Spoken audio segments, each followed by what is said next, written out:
DNC 키친 구독자 여러분 반갑습니다. 박 원장입니다. 자, 오늘은 제가 반려동물과 관련된 기사들을 한번 리뷰를 해보는 시간을 가져보려고 합니다.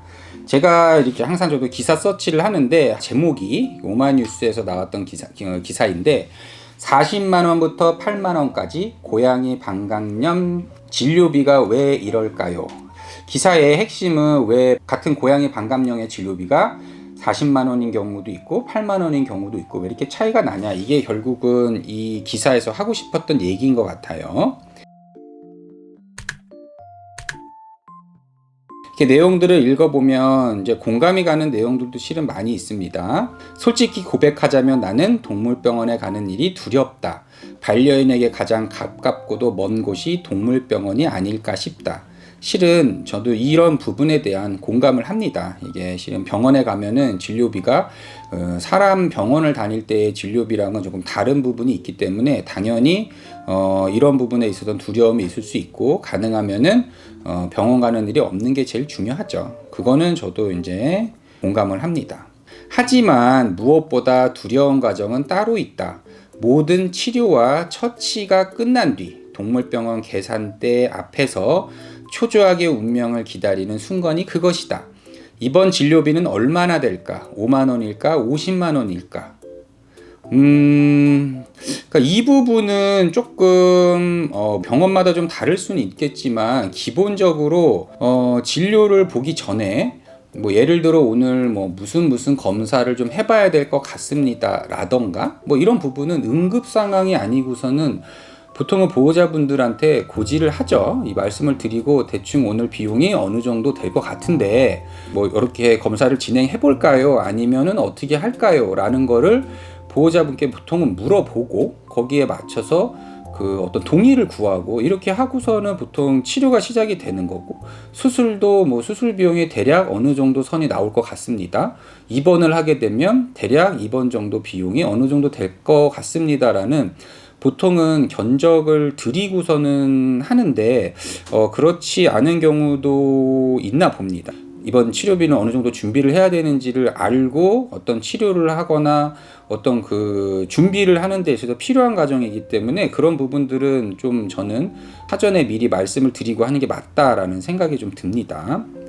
그 다음에 지금 내용을 쭉 읽어보면은 첫째인 반냐는 3살 무렵 동물병원을 전전했는데 방광염이 자꾸 도져서였다라고 되어 있습니다.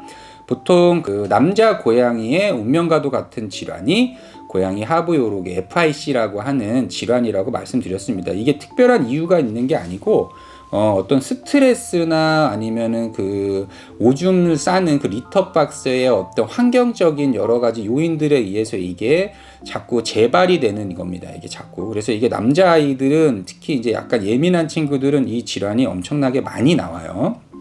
보면 나는 반야를 들고 정신없이 집에서 가장 가까운 A동물병원에 달려갔다.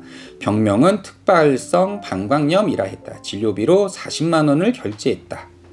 병원에 매일 오라는데 매일 이렇게 큰 돈을 내야 하는 것과 솔직히 막막했다. 혹시 모르는 10분 정도 더 먼 곳에 있는 B병원에 가봤다.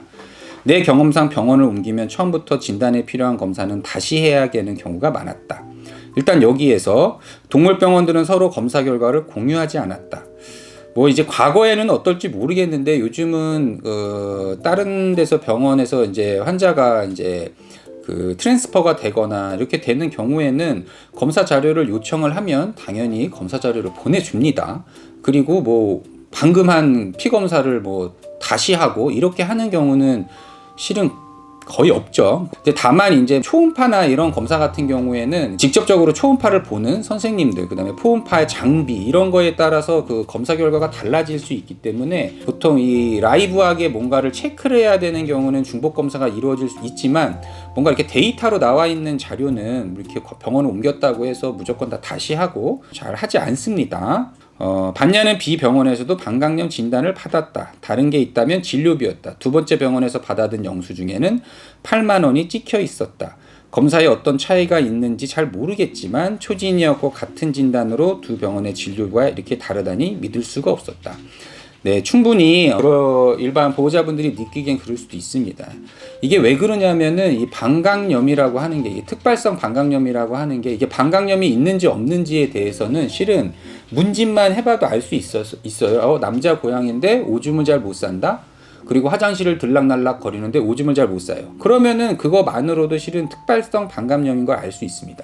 그럼 이 특발성 방광염이 뭐 결석에 의해서 이런 거냐, 아니면은 그 슬러지 같은 게 많이 차가지고 막혀서 그런 거냐, 뭐 이런 것들에 따라 다른 건데, 그거를 알아보기 위해서 가장 기본적으로 실시를 하는 검사가 뭐냐?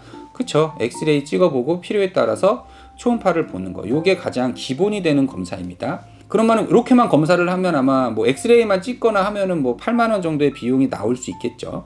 근데 여기에서 예를 들어 방광염이 있어서 그것 때문에 오줌을 못 싸는 상황인데, 그걸로 인해 예를 들어 신우 확장이 일어나면서 신장으로 수신증이 오고 있는지, 이런 것들을 같이 확인을 하려고 그러면 전체적인 초음파 검사가 필요하게 되고, 또 신장 수치가 올라갔는지 안 올라갔는지 이런 부분들까지 다 체크를 하려고 하다 보면은 혈액 검사가 들어가게 되고, 그렇게 하다 보면 비용이 40만 원이 나올 수도 있는 거예요. 그렇기 때문에 단순히 어떤 방광염입니다라는 이야기를 해주기 위해서 그걸 진단하기 위해서의 진료비의 차이가 이렇게 있는 게 아니고, 그로 인해 지금 어떤 아이의 상태인지를 봐주는 거를 어느 항목까지 하느냐에 따라서 진료비의 항목은 차이가 날 수 있는 거예요. 그러니까 만약에 이 아이가 정말 실제적으로 있었던 일이라고 한다면 어떤 조건이 들어가줘야 되는 거냐면, 아이는 어떤 게 의심이 되고, 그러면 이 병에 대해서 어떤 검사가 필요합니다.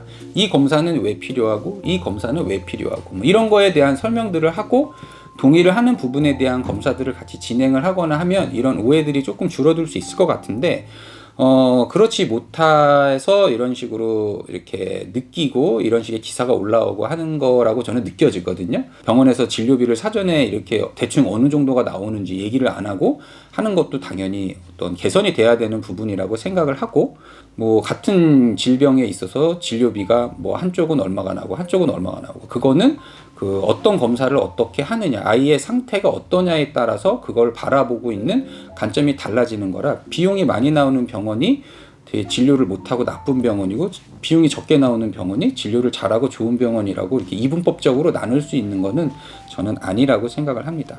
어쨌든 이 모든 것이 결국은 진료비가 이게 불투명하다라고 느껴지는 거, 그리고 이 사전에 대충 어느 정도 비용이 나오는지에 대한 어떤 고지를 받지 못하는 경우들이 많다라고 하는 건데, 그런 부분은 저는 당연히 개선이 돼야 되는 부분이라고 생각을 하고는 있습니다. 제일 좋은 거는 민간 보험도 많아지고 뭐 공적 보험이 생기면 더 좋겠죠. 앞으로 이런 부분은 조금씩 좀 개선을 해 나가야 되는 부분이지 않을까라는 생각을 좀 갖고 이 영상을 찍게 되었습니다.